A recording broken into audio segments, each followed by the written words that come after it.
भारतवर्ष, आर्यभूमि, जम्बूद्वीप, इस देश ने अगर कोई सघनतम खोज करी है कभी तो मुक्ति की है।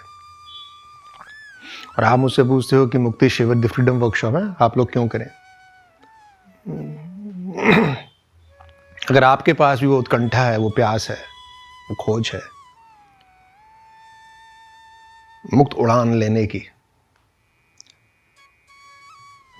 वो सीमाएं, वो बंधन जो हम अपने दैनिक जीवन में अनुभव करते हैं, मानसिक, बौद्धिक, भावनात्मक, वो शारीरिक ग्रंथियां, पीड़ा, रुग्णताएं। बहुत जागृत लोगों ने कहा है कि शरीर का अनुभव अगर आपको होता है तो यानी आप शरीर से बंधे हैं। संदेह आपको सताता है और हल नहीं मिलता है, जीवन के पहेली सुलझती नहीं है और हम अपने बौद्धिक और दार्शनिक विकास में निरंतर जूझ रहे हैं और आपको कुछ उत्तर भी मिलने लगते हैं, ज्ञान अर्जित हो जाता है, किंतु फिर भी अगर अनुभव बना रहता है कि ज्ञान से जीवन हल होता नहीं, जीवन में सौंदर्य और शुभता प्रकट होती नहीं, वो तृप्ति, वो आनंद, वो जीवन का रस जीवन को छूता नहीं,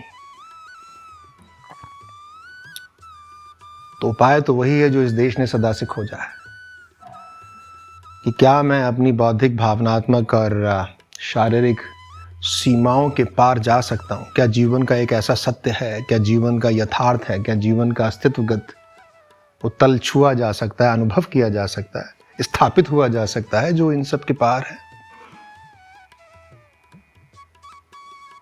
और इस देश ने तो वहां से ये भी खोजा है कि जो कि आपको और कहीं इस भूमि के अतिरिक्त नहीं मिलेगा, कि मुक्ति जो है वो केवल संन्यास नहीं है,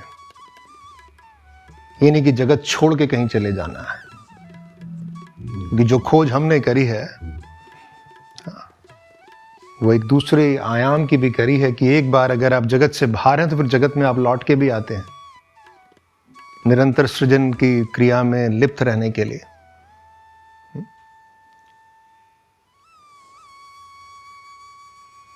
मुक्ति की अवस्था को, शांति की अवस्था को, उस तृप्तिपूर्ण अनुभूति की अवस्था को हमने शिव कहा है, शिव चेतना कहा है।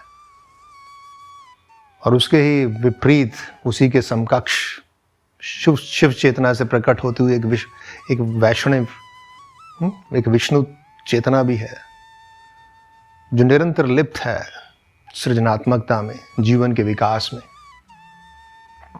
मत्स्य अवतार से लेकर कृष्ण अवतार तक एक जीवन का विकास जो है हमारे पुराणों में, शास्त्रों में लिपिबद्ध किया गया है, उसकी कथाएं गाई गई हैं। और आज के आधुनिक काल में अगर आप देखोगे तो यही आवश्यक है, यही सबकी खोज है कि संसार में रहते हुए संन्यास्त और संन्यास्त होते हुए संसार में कि आप मुक्त भी हैं और निरंतर जो है सृजन की क्रिया में सामूहिक साझा रूप से एक गहन सात्विकता के माध्यम से प्रकट कर रहे हैं। और एक प्रेरणादायी जो आपका स्वप्न है, जो समस्त का स्वप्न है, उसके अंदर आप अपने जीवन के अर्थ को पूर्ण करते हुए अपने स्वधर्म की, अपने स्वभाव की पूर्ण अभिव्यक्ति अर्थपूर्ण रूप में समस्त मंगल के लिए, यही शायद हम सबकी एक गहनतम खोज है। और आपकी भी यही गहनतम खोज है कि आप अपने जीवन को अर्थ दे सको, स्वयं को सृजनात्मक रूप से, पूर्ण रूप से अभिव्यक्त कर सको और उस तृप्ति, आनंद और रस का अनुभव कर सको और अपने पंख उड़ाकर आकाश में अपने अर्थ को प्रकट करते हुए एक नई कथा का रचयिता हो सको। तो इसके लिए एक ये फ्रीडम वर्कशॉप है। मुक्ति शिविर है। आप सब आमंत्रित हैं, निमंत्रित हैं। वहाँ आएं और अपने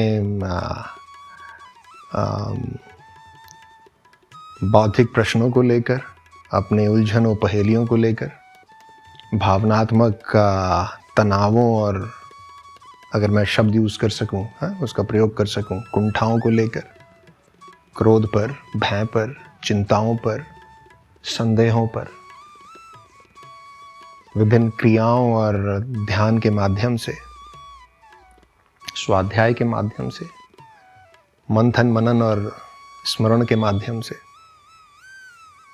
और स्थापित करें स्वयं को उस मुक्त चेतना में जहां आपका असली और स्वधर्म से निमज्जित जो आपका स्वभाव है वो पूर्ण रूप से आपको उपलब्ध हो सके। इस पूर्णता की खोज के लिए आपको निमंत्रण है, स्वागत है। थैंक यू, धन्यवाद। नमस्ते, मेरा नाम दीपिका है।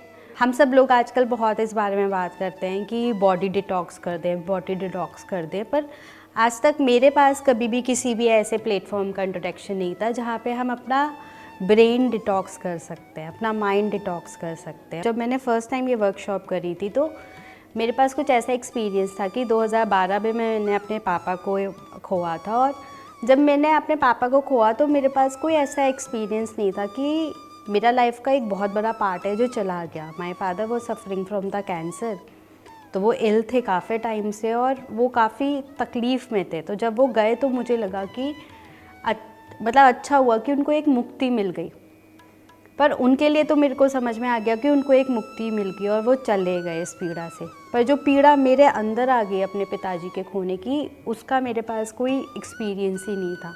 मेरे पास ना एक एंजाइटी थी, मेरे पास एक घबराहट थी। मुझे ऐसा लगता था कि मुझे अपनी लाइफ में सब कुछ खुद ही संभालना है, कोई मेरे पास सपोर्ट नहीं है। मुझे ऐसा लगता था कि मेरे पास कोई सपोर्टर नहीं है, मेरा कोई सरमाया नहीं है। फिर जब मैंने ये वर्कशॉप करी और पहली बार मैंने अपने पिताजी का खोने का गम एक्सपीरियंस किया, वहाँ से मैं हील हो पाई और अपनी मैरिड लाइफ में मेरी मैरिड लाइफ बेटर हो पाई। मैं अपने हस्बैंड के लिए थैंकफुल हो पाई। मुझे पहली बार एक्सपीरियंस हुआ, एहसास हुआ कि मेरे पास कितना बड़ा सपोर्ट सिस्टम है। को इनवाइट करना चाहती हूँ, अगर हम सबको ही ज़रूरत है कि हम कभी अपना ब्रेन डिटॉक्स कर पाएँ, इसे खाली कर पाएँ और अपनी लाइफ एक्सपीरियंस कर पाएँ, जो कि बहुत ब्यूटीफुल है, इजी है, मैनेजेबल है। Thank you. मैं doctor Atul Maheshwari JP hospital में एक पीडियाट्रिशियन हूँ और मेरा क्लिनिक पर काम है। My wife had severe back pain and obviously we had tried every possible options and nothing was of use. हम बड़ा मुश्किल से गए थे बिकॉज मुझे इन चीज़ों पे बिल्कुल भी भरोसा नहीं था। And what I observed was कि I had pain only and कुछ भी नहीं हो रहा था। It was like until 6th day 7th day मुझे पूरा लग रहा था कि ये सब टाइम वेस्ट हो गया एंड कहाँ आ गया मैं, और इससे बढ़िया मैं क्लिनिक करता। All these kinds of emotions and thoughts were rushing through. I decided कि अब मैं आ ही गया हूँ तो क्यों ना मैं अपना 100% दूँ इस प्रोसेस को and let us see what happens. तो 8th day of meditation I had a severe burst of energy. तो पहली बार लाइफ में मुझे कुंडलिनी का एक्सपीरियंस हुआ। प्रिमोर्डियल एनर्जी, यंग यांग जो भी बोलते हैं लोग। मुझसे पहले जिन लोगों को भी ये अनुभव हो रहे थे तो मुझे लग रहा था ये आपने प्लांट किया हुआ है, और मुझे जब हुआ है तो मैं जानता हूँ ये सत्य है, its truth. My name is Yashika. I am currently working as the lead software engineer at JPMC Chase, New York, United States. My life was very chaotic. I was making decisions I was not sure about. I was thinking that probably if I sit with myself off the grid, focus on what my thoughts are, I would somehow find clarity of what I want to do with my life. When we started with the workshop, every single day was getting harder. I was having bodily reactions, vomiting, fever, body pain, and I was nowhere near clarity. But by 7th or 8th day, I was having vibrations in my chakras. I was going deeper in my healings. And I won't say I had clarity 100%, but somehow I was able to find a trust that everything is working in my best interest. This was the very first time that this trust, this faith, it trickled down in my life, and I was so blessed. As I progressed with my life, I started seeing quantum leaps, major shifts in my reality. For example, I ended up in United States. I was working in a brand company. I was pursuing my dream career. I was raising my daughter in a holistic environment. So everything started to fall in place without me putting any efforts or me being crazy, getting crazy about it. मेरा नाम रुचि जैन है और मैं दिल्ली में coaching institute में को owner हूँ। आज से लगभग 6 इयर्स पहले मैं माइग्रेन की दिक्कत से सफ़र कर रही थी। शायद ही कोई ऐसा मंथ जाता होगा जब मुझे माइग्रेन का अटैक ना आता हो, और उससे मेरी प्रोफेशनल और पर्सनल लाइफ पे बहुत इम्पैक्ट आ रहा था। मैं चिड़चिड़ी रहती थी, मेरा किसी से बात करने का मन ही नहीं करता था। मैं इतना कुछ ट्राई कर चुकी थी, डॉक्टर्स एंड ऑल, तो मुझे लगा चलो एक बार ये भी ट्राई कर लेते हैं। मैंने वो वर्कशॉप किया। पहले साल में जब मैंने ये किया तो मुझे एनर्जी एक्सपीरियंसेस हुए, लेकिन हल्के फुल्के थे। माइग्रेन की दिक्कत अभी वहीं थी। ये तो समझ आ गया कि रास्ता तो यही है। नेक्स्ट ईयर मैंने दोबारा इस फ्रीडम वर्कशॉप को किया, एंड दैट टाइम जो एक्सपीरियंस मुझे हुआ, I had a burst of energy, N explosion of energy, and मेरे लिए तो ये एक मिरेकल जैसा था। मेरा माइग्रेन पता नहीं उसके बाद कभी रीअपीयर नहीं हुआ, और आज मैं उस माइग्रेन के पेन से आज़ाद हूँ। ये एक बहुत बड़ा ट्रांसफॉर्मेशन था मेरी लाइफ में, एंड मैं उसके बाद जब भी किसी को मिलती हूँ तो बस मैं यही कहती हूँ कि आप आइए और इसे खुद एक्सपीरियंस कीजिए। It is a beautiful experiential workshop.